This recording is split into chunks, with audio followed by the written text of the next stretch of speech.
Assalamualaikum warahmatullahi wabarakatuh. Alhamdulillah, alhamdulillahi rabbil alamin.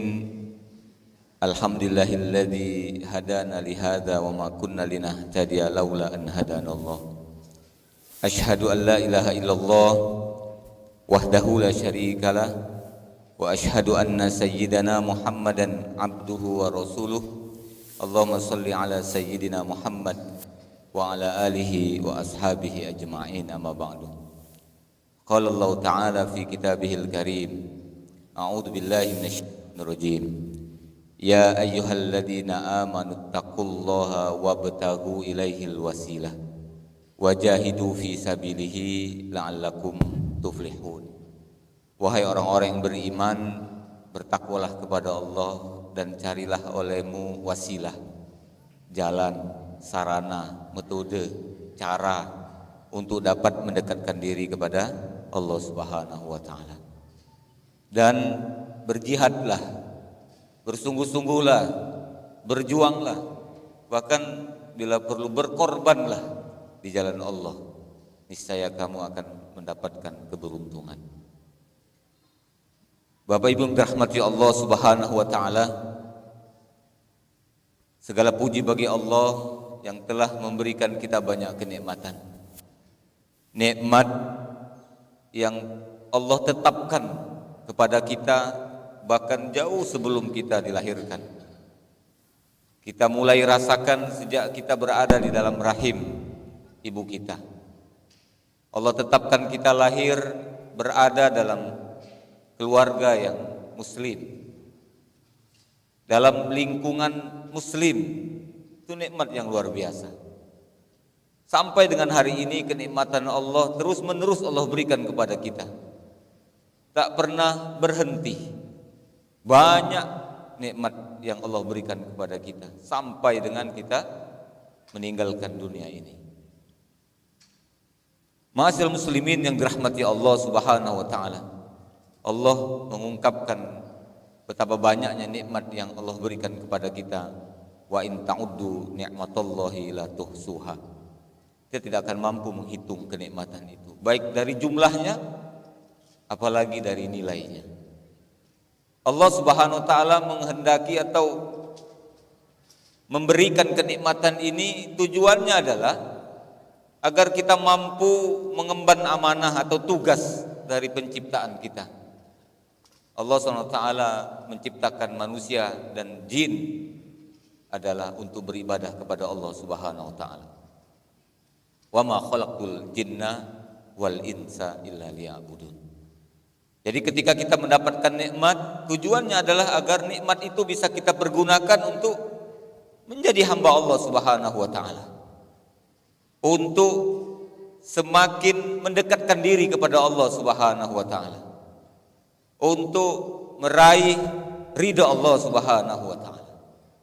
Kalau itu kita pergunakan, maka Allah ridha dengan apa yang Dia berikan.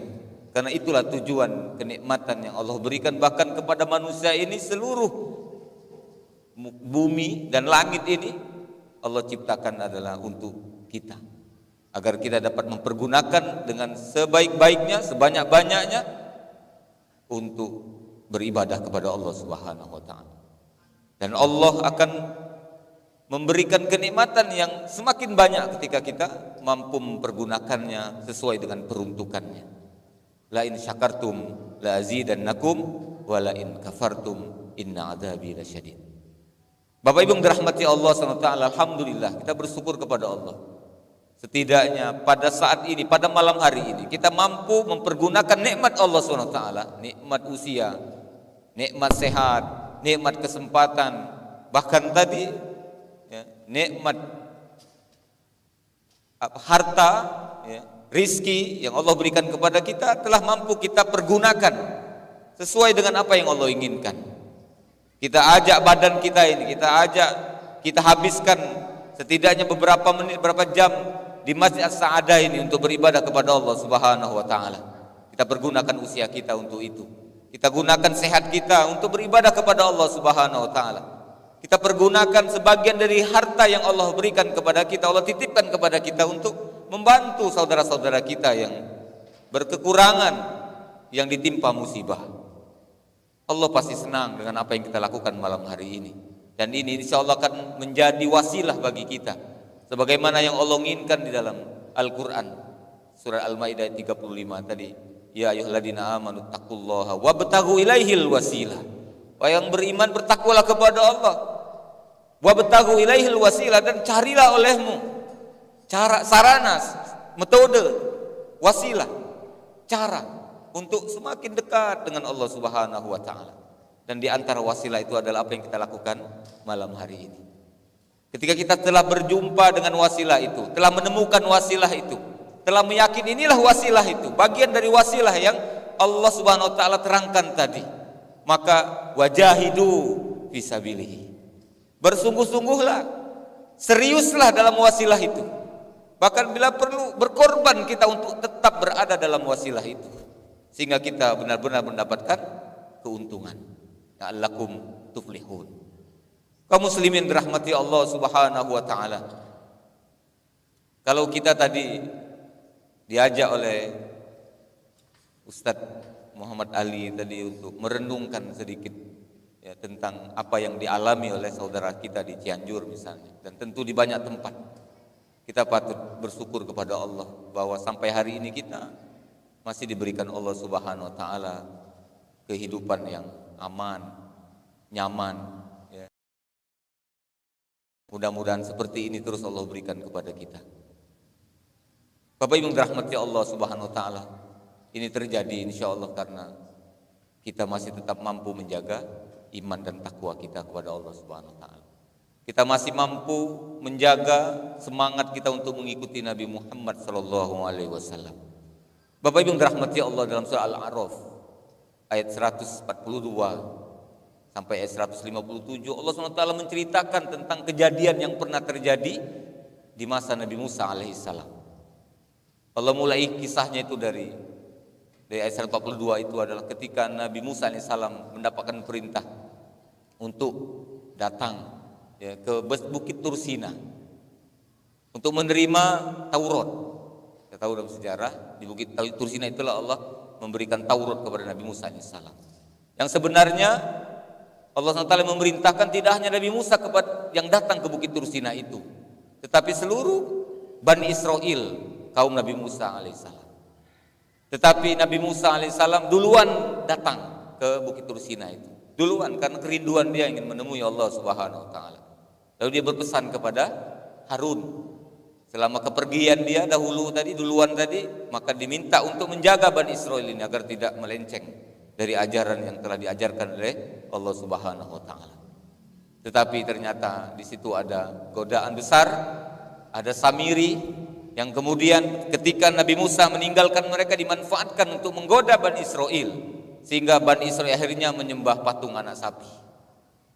Ya, dari sesuatu yang dilakukan oleh Samiri, ya, menghimbau atau menghasut Bani Israel untuk melemparkan emasnya, hartanya ke dalam kobaran api. Lalu setelah itu muncul dari balik kobaran api itu patung anak sapi yang ada lubang-lubangnya, yang apabila ditiup angin berbunyi melenguh seperti lenguhan sapi. Lalu kemudian dia katakan, wahai Bani Israel, ya, Nabi Musa mengajak kita Bukit Tursina adalah untuk menemui Tuhan Musa. Tapi dia belum bertemu dengan Tuhannya sampai saat ini, karena Nabi Musa berjanji kepergiannya di Bukit Tursina itu selama 30 hari. Tetapi telah lewat 30 hari karena Allah tambahkan 10 hari jadi 40 hari. Nah, di masa-masa itulah kemudian Samiri menghasut Bani Israel, bahwa dia mengatakan bahwa Tuhan yang dicari Musa itu tidak ketemu, karena Tuhan itu ada di hadapan kita ini, patung anak sapi itu. Sehingga kemudian mereka menyembah patung anak sapi itu. Nabi Harun telah berusaha mencegah itu, tapi tidak mampu, karena Bani Israel hanya takut dan segan kepada Nabi Musa AS. Hampir saja Nabi Harun ini dicelakai oleh Bani Israel itu. Sepulangnya Nabi Musa AS dari Bukit Tursina dengan bawa Taurat, dia melihat Bani Israel menyembah patung anak sapi. Lalu kemudian apa yang dilakukan? Dia pertama kali memarahi Nabi Harun sebagai PLT, tanggung jawab ini, ya. pelaksana tugas. Ketika Nabi Musa tinggal, ini PLT yang tanggung jawab. Ternyata anak buahnya, rakyatnya menyembah berhala. Dia tarik kerah baju atau kepala Nabi Harun, kami dimarahin, basuh kita Palembang ini, ngapo kau biar ke baik Bani Israel ini menyembah Bani Israel, menyembah batung anak sapi. Tapi Nabi Harun mengatakan, saya sudah berusaha wahai Musa, ya, sudah berusaha mengingatkan mereka, tapi mereka tidak takut kepadaku, dan hampir saja saya dibunuh oleh mereka itu. Maka berhentilah engkau dari memarahi. Maka Nabi Musa kemudian sadar, lalu berdoa kepada Allah, Rabbi firli wali akhi wa adkhilna fi rahmatika wa anta arhamur rahimin. Ya Allah, ampunilah dosaku, ampunilah dosa saudaraku Harun, dan masukkanlah kami berdua ke dalam rahmat. Lalu kemudian Allah SWT, Nabi Musa alaihissalam melemparkan kitab Taurat di hadapan Bani Israel. Ya, kemudian ketika marahnya meredah, lalu kemudian Nabi Musa alaihissalam kemudian atas perintah Allah SWT mengajak 70 orang dari Bani Israel, yang Ibnu Abbas menyebutkan bahwa 70 orang ini adalah orang-orang yang tidak menyembah berhala, tidak menyembah batung anak sapi, ya, untuk diajak meminta ampun kepada Allah Taala, bermunajat, memohon ampun, istighfar kepada Allah Subhanahu Wa Taala, ya, atas apa yang terjadi ini adalah sebuah kesalahan besar. Ya, kesalahan mereka hanya membiarkan orang-orang bermaksiat, itu adalah bagian dari dosa yang harus dimintakan taubat kepada Allah Subhanahu Wa Taala. Lalu Bapak Ibu dirahmati Allah Subhanahu Wa Taala, ke-70 orang ini, Ibnu Abbas juga mengatakan bahwa dalam Al-Quran juga dijelaskan, mereka mengatakan minta keyakinan untuk melihat Allah Subhanahu Wa Taala, agar mereka yakin atau bertambah keimanan mereka kepada Allah. Lalu kemudian Allah timpakan petir, lalu kemudian mereka mati, ya, semuanya 70. Dan dalam kisah di alam surat Al-A'raf disebutkan 70 orang ini ditimpa mengalami gempa bumi yang sangat dahsyat, sampai kemudian mereka juga meninggal. Jadi dua kisah seperti itu. Wallahu a'lam. Bapak Ibu rahmatan taala, saya ingin mengambil garis bawahi karena dalam surah Al-A'raf 155 sampai 157 itu ada doa Nabi Musa alaihissalam ketika gempa bumi besar itu terjadi menimpa Bani Israel sehingga membuat mereka semua mati atau meninggal. Nabi Musa alaihissalam berdoa kepada Allah Subhanahu Wa Taala dalam ayat ke-155 yang berbunyi, A'udzubillahi minasyaitonirrajim. Waqtara Musa qaumahu sab'ina rajula limiqatina falamma akhadat humur rajfah qala rabbi law syi'ta ahlaktahum min qablu wa iyya atuhlikuna bima fa'alas sufaha minna in hiya illa fitnatuka tudillu biha man tasha wa tahdi man tasha anta waliyuna faghfir lana warhamna wa anta khairul ghafirin waktub lana fi hadhihi dunya hasanah wa fil akhirati inna hudna ilaika. Ya Tuhanku, artinya, dan Nabi Musa memilih 70 orang dari kaumnya untuk memohon taubat kepada kami pada waktu yang telah kami tentukan. Maka ketika mereka digoncang gempa bumi, Musa berkata, ya Tuhanku, kalau engkau kehendaki tentulah engkau membinasakan mereka dan aku sebelum ini. Apakah engkau membinasakan kami karena perbuatan orang-orang yang kurang akal di antara kami? Itu hanya cobaan dari engkau. Engkau sesatkan dengan cobaan itu siapa yang engkau kehendaki, dan engkau beri petunjuk kepada siapa yang engkau kehendaki. Engkaulah yang memimpin kami, maka ampunilah kami dan berilah kami rahmat, dan engkaulah pemberi ampun yang sebaik-baiknya. Dan tetapkanlah untuk kami kebaikan di dunia dan di akhirat, dan sesungguhnya kami kembali bertaubat kepada engkau.